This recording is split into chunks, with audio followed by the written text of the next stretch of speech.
En este video presentaré un catálogo gráfico sobre la evolución de la arquitectura romana. La explicación comenzará con la línea del tiempo, continuará con la ubicación y expansión de Roma, y después analizará las principales obras de la Roma republicana, el Alto Imperio y el Bajo Imperio. En cada lámina explicaré el contexto histórico, la función del edificio, su organización arquitectónica, sus sistemas constructivos y los dibujos representados, como perspectivas, plantas, fachadas, cortes y detalles.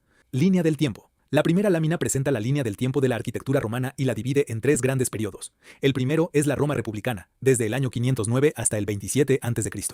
Durante este periodo, Roma pasó de ser una ciudad-estado a dominar gran parte del Mediterráneo. Su arquitectura recibió influencias etruscas y griegas, pero desarrolló características propias, como la frontalidad de los templos, los podios elevados, el arco de medio punto, las bóvedas y el uso creciente del hormigón romano. Las obras seleccionadas de esta etapa son el Templo de Portuno, el Teatro de Pompeyo, el Santuario de Fortuna Primigenia y la Basílica Emilia.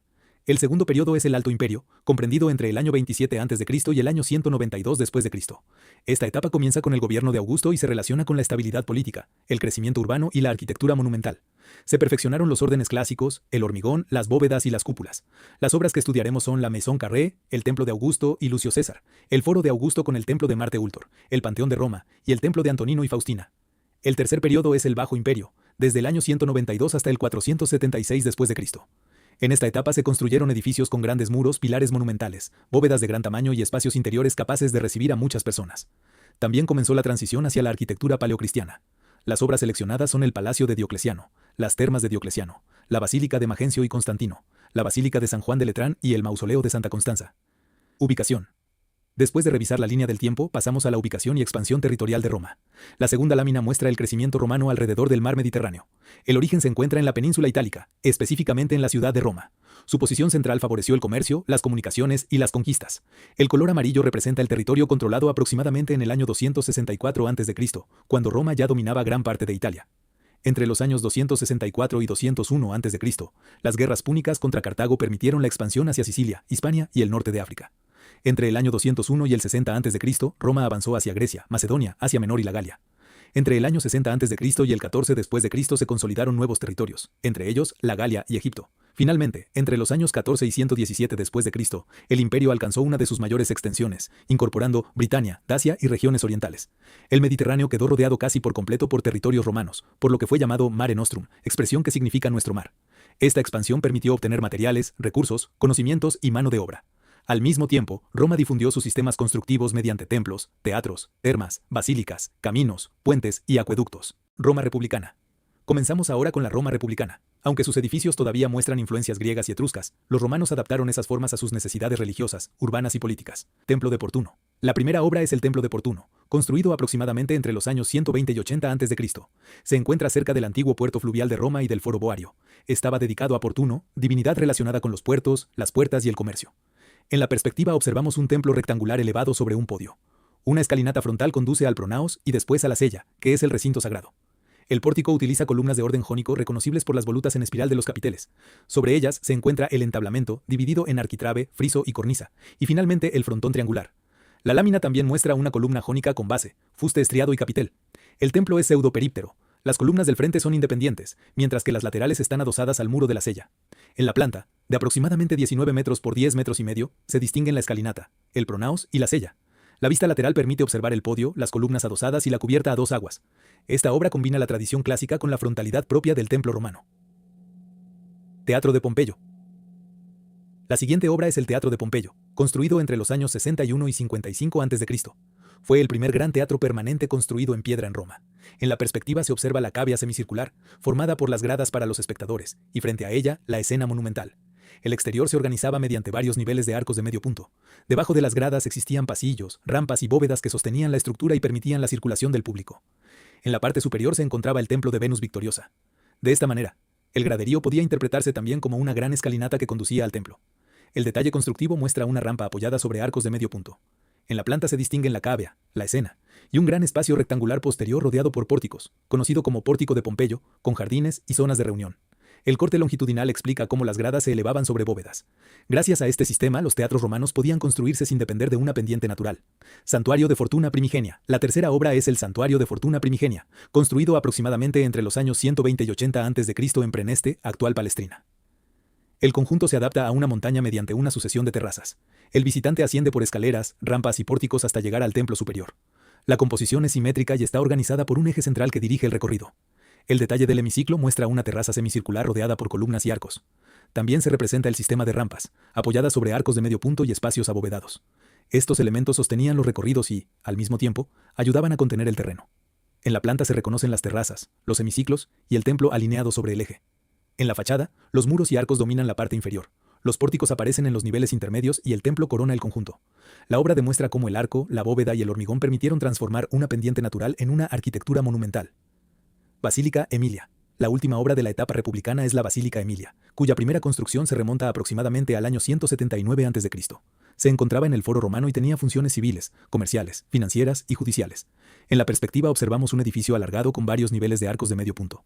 En el interior, las filas de columnas dividían el espacio en una nave central y naves laterales, facilitando diferentes actividades. La lámina presenta una columna corintia, reconocible por su capitel con hojas de acanto y volutas. También muestra el entablamento y un arco de medio punto formado por dovelas. La planta tiene aproximadamente 70 metros de largo y representa las columnas que organizaban los recorridos.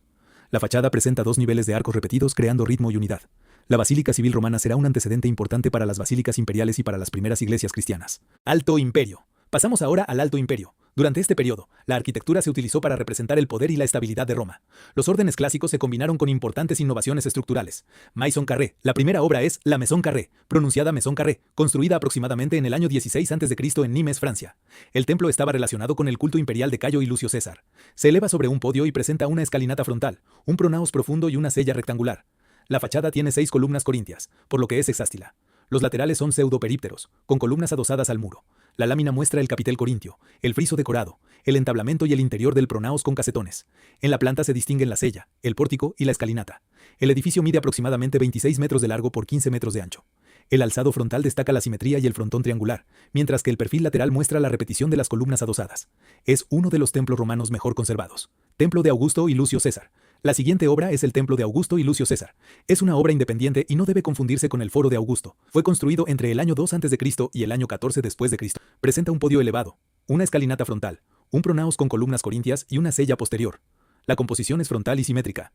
Sobre las columnas aparecen el arquitrabe, el friso, la cornisa y el frontón triangular. En el detalle del capitel se reconocen el ábaco, las volutas, las hojas de acanto y el astrágalo. También se muestran un friso con figuras y un fragmento del entablamento. La obra permite observar cómo la tradición clásica fue utilizada para el culto imperial y para representar la autoridad de Augusto y su familia. Foro de Augusto. La siguiente lámina corresponde al Foro de Augusto. Dentro de este conjunto se encuentra el templo de Marte Ultor, que significa Marte Vengador. En la planta observamos una gran plaza rectangular rodeada por pórticos. El templo se sitúa al fondo del eje principal, elevado sobre un podio y precedido por una escalinata. Esta posición organiza visualmente todo el foro. A los lados aparecen las galerías de los llamados summi viri, donde se colocaban estatuas de personajes importantes de Roma. También se representan exedras semicirculares relacionadas simbólicamente con Rómulo y Eneas. El alzado frontal muestra la columnata corintia, el entablamento y el frontón. El perfil lateral permite observar la longitud de la sella y la altura del podio. El Foro de Augusto no era solamente una plaza pública, sino un escenario político formado por arquitectura, esculturas y referencias a la historia romana. Panteón de Roma. La siguiente obra es el Panteón de Roma, reconstruido durante el gobierno de Adriano y concluido aproximadamente en el año 126 después de Cristo. El edificio combina un pórtico clásico rectangular con una gran rotonda circular. La fachada presenta columnas corintias, entablamento y frontón. Detrás se encuentra el tambor cilíndrico que sostiene la cúpula. La planta muestra una rotonda de aproximadamente 43 metros y 30 centímetros de diámetro. Esta medida es casi igual a la altura interior, por lo que el espacio tiene una proporción semejante a una esfera. En el corte se observa la cúpula de hormigón. Su espesor disminuye hacia la parte superior y los materiales se vuelven más ligeros para reducir el peso. En el centro se encuentra el óculo, de aproximadamente 9 metros de diámetro, que ilumina el interior. La segunda lámina muestra los casetones de la cúpula que reducen el peso y dirigen la mirada hacia el óculo. También aparecen el pavimento geométrico, los nichos del tambor, la puerta de bronce, el capitel corintio y el entablamento. La luz se desplaza durante el día sobre los muros y el suelo. El panteón combina la fachada tradicional de un templo con uno de los espacios interiores más innovadores de Roma. Templo de Antonino y Faustina. La última obra del Alto Imperio es el Templo de Antonino y Faustina, construido aproximadamente entre los años 141 y 161 después de Cristo en el Foro Romano. Fue dedicado inicialmente a Faustina la Mayor y posteriormente también a Antonino Pío. El edificio se eleva sobre un gran podio y presenta una escalinata frontal y 6 columnas corintias de gran altura. La lámina muestra el capitel con ábaco, volutas, hojas de acanto y astrágalo. También se representan el friso y el entablamento, formados por arquitrabe, friso y cornisa. En la fachada se observa una transformación posterior, porque el templo fue incorporado a la iglesia de San Lorenzo de Miranda. La planta presenta una sella rectangular precedida por el pronaos. El perfil lateral permite observar la altura del podio y la profundidad del pórtico. Su reutilización como iglesia ayudó a conservar gran parte de la estructura romana. Bajo Imperio. Pasamos al Bajo Imperio. Las obras de esta etapa se caracterizan por su gran escala, muros gruesos, pilares monumentales, grandes bóvedas y espacios interiores cada vez más importantes. Palacio de Diocleciano. La primera obra es el Palacio de Diocleciano, construido aproximadamente entre los años 295 y 305 después de Cristo en Split, Croacia. Fue proyectado como residencia fortificada del emperador Diocleciano. Su organización combina un palacio, un complejo religioso, una residencia y un campamento militar. La perspectiva principal representa el peristilo, un patio ceremonial rodeado por columnas y arcos. La vista frontal muestra un gran arco central, vanos laterales y elementos clásicos como columnas, frontones y entablamentos. En la planta general se distinguen el peristilo, el vestíbulo, las salas de representación, los apartamentos imperiales, los templos, los cuarteles, las murallas y los accesos. El corte transversal muestra cómo los arcos y las cubiertas descargan sobre columnas, pilares y muros. La lámina de detalles explica la columna, la imposta, la base y el plinto. La imposta es la pieza desde la cual comienza el arco. También se muestra el muro de mampostería, formado por piedras de distintos tamaños unidas con mortero de cal. El conjunto demuestra cómo la arquitectura podía reunir residencia, administración, religión y defensa. Termas de Diocleciano. La siguiente obra son las Termas de Diocleciano, construidas aproximadamente entre los años 298 y 306 después de Cristo en Roma. Las termas eran centros de baño, higiene, ejercicio, descanso y reunión social. En la perspectiva se representa el frigidarium, la sala de baños fríos, cubierta por grandes bóvedas e iluminada mediante ventanas elevadas. La planta es simétrica y organiza los ambientes principales, frigidarium, tepidarium y caldarium, correspondientes a las salas fría, templada y caliente. También incluía patios, piscinas y gimnasios. El conjunto alcanzaba aproximadamente 380 metros de largo por 220 metros de ancho. El corte muestra las bóvedas apoyadas sobre muros y pilares de gran espesor. La lámina constructiva presenta la bóveda de cañón formada por la prolongación de un arco, las dovelas y la clave, y la bóveda de arista creada por la intersección de dos bóvedas de cañón. También se representa un pilar de mampostería y la cimbra de madera, una estructura provisional que sostenía el arco o la bóveda hasta que el mortero endurecía. Basílica de Magencio y Constantino. La siguiente obra es la Basílica de Magencio y Constantino, construida entre los años 306 y 312 después de Cristo junto al Foro Romano. Era una basílica civil destinada a actividades administrativas, judiciales y públicas. En la perspectiva interior se aprecia la enorme escala del edificio. El espacio estaba sostenido por pilares masivos y grandes bóvedas de arista, lo que permitía crear una nave central amplia y monumental. La planta presenta una nave central, dos naves laterales y un ábside. En el corte transversal se observa la diferencia de altura entre la nave central y los espacios laterales. Las grandes ventanas superiores permitían iluminar el interior. La lámina muestra la bóveda de arista, los pilares y el entablamento. En la página de detalles constructivos se explican el pilar de mampostería, el arco de medio punto, los casetones, el muro de hormigón romano y el gran ventanal termal. Los casetones disminuían el peso de las bóvedas y aportaban decoración. El núcleo de hormigón daba resistencia, mientras que el revestimiento de ladrillo protegía y regularizaba el muro. La Basílica de Magencio y Constantino representa una de las expresiones más monumentales de la arquitectura civil romana. Basílica de San Juan de Letrán.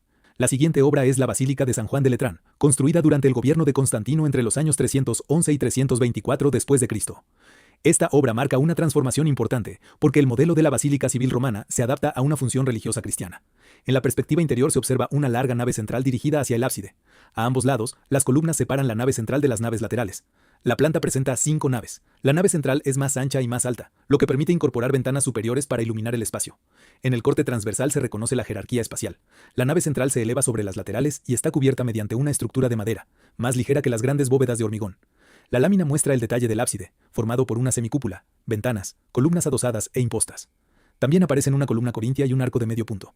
La página de detalles presenta la columna corintia, el entablamento clásico, el frontón triangular, el muro de ladrillo revestido y la cubierta a 2 aguas. Las cerchas y correas de madera sostienen las tejas cerámicas. La cruz situada sobre el frontón muestra cómo las formas clásicas recibieron un nuevo significado cristiano. La Basílica de San Juan de Letrán establece uno de los modelos principales de la iglesia paleocristiana. Un espacio longitudinal, jerarquizado, iluminado desde arriba y dirigido hacia el altar. Mausoleo de Santa Constanza. La última obra del catálogo es el Mausoleo de Santa Constanza, construido aproximadamente entre los años 337 y 350 después de Cristo en Roma. A diferencia de San Juan de Letrán, que tiene una organización longitudinal, Santa Constanza presenta una planta centralizada y circular. En la perspectiva exterior se observa un volumen cilíndrico cubierto por una cúpula. Alrededor se desarrollan cuerpos más bajos que corresponden al deambulatorio o corredor circular. En la vista interior, un anillo de columnas pareadas y arcos separa el espacio central del deambulatorio. En la planta se reconoce una geometría concéntrica, un espacio circular central, un anillo de columnas y un muro exterior también circular. En el corte transversal se observa que la cúpula se apoya sobre un tambor elevado con ventanas, que iluminan el espacio central. La obra tiene aproximadamente 22 metros de diámetro exterior y una altura cercana a 17 metros. La lámina presenta el detalle de la cúpula, el tambor, las ventanas, el capitel corintio y el arco de medio punto. En la página constructiva aparece una columna corintia reutilizada, conocida como espolia. También se explican el tambor de ladrillo, la cúpula y el muro de mampostería. El mausoleo de Santa Constanza representa la transición entre la arquitectura funeraria imperial romana y los edificios cristianos de planta centralizada. Conclusión. Como conclusión, este catálogo permite observar la evolución de la arquitectura romana a través de tres grandes periodos. Durante la Roma republicana predominan los templos de composición frontal, los primeros grandes edificios públicos y la adaptación del arco, la bóveda y el hormigón a diferentes funciones y terrenos. En el Alto Imperio, la arquitectura alcanza una mayor monumentalidad. Los órdenes clásicos se perfeccionan y se combinan con innovaciones como las grandes cúpulas y los espacios interiores centralizados.